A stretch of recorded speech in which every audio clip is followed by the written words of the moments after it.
ভারতের তরুণ ব্যাটার যশস্বী জয়সওয়ালকে কালকে প্রথম দিন শেষে প্রশ্ন করা হয়েছিল বাংলাদেশের কোন বোলারকে খেলতে সবচেয়ে বেশি কষ্ট মনে হচ্ছিল আপনার।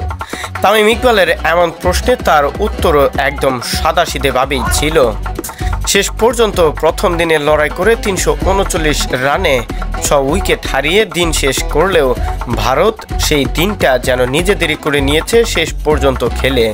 এদিন আশ্বিন এবং জাদেজার যে ছুটিটা ছিল সেটা সত্যি তাদের জন্য অনেক বড় অর্জন ছিল। চলতি বছর টেস্ট ক্রিকেটের অন্যতম ধারাবাহিক ব্যাটার ভারতের তরুণ ওপেনার যশস্বী জয়সওয়াল। এবছর ইতিমধ্যেই ২টি সেঞ্চুরি রয়েছে তার, একাধিক হাফ সেঞ্চুরি ইনিংসেও ব্যাটিং গড়ে অনেক এগিয়ে। বাংলাদেশ সিরিজের শুরুটাও ছিল দুর্দান্ত।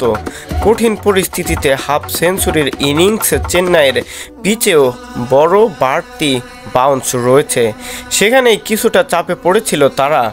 বডি লাইন এবং ডেলিভারিতে ব্যাট ছুঁয়ে উইকেটের পেছনে ক্যাচ।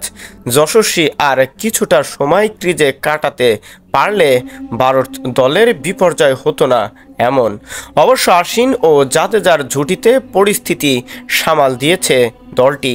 টপ ও মিডল অর্ডার ব্যাটারদের মধ্যে একমাত্র সাফল্য পেয়েছেন যশস্বী জয়সওয়াল। কমেন্ট্রিতে অভিষেক করা বাংলাদেশের কিংবদন্তি তামিম ইকবাল তাকে প্রশ্ন ছুড়ে দেন, কোন বোলারকে সবচেয়ে বেশি কঠিন লাগলো আজকের টেস্ট ম্যাচে। বাংলাদেশ পেসাররা প্রথম ২ সেশনে দুর্দান্ত বোলিং করেছেন। বিশেষ করে প্রথম সেশনে হাসান মাহমুদের কথা বলতেই হয়, তেমনি অভিজ্ঞ তাসকিনের কথাও ভুললে চলবে না। তবে সবচেয়ে বেশি আলোচনায় নাহিদ রানা ১৫০ কিমি ঘন্টায় গতিতে বোলিং করতে পারেন। এদিন শেষ সেশনে ১৪০ কিলোমিটার গতি ধরে রাখলেন, যা সত্যি প্রশংসনীয় ম্যাচ ছিল এটি।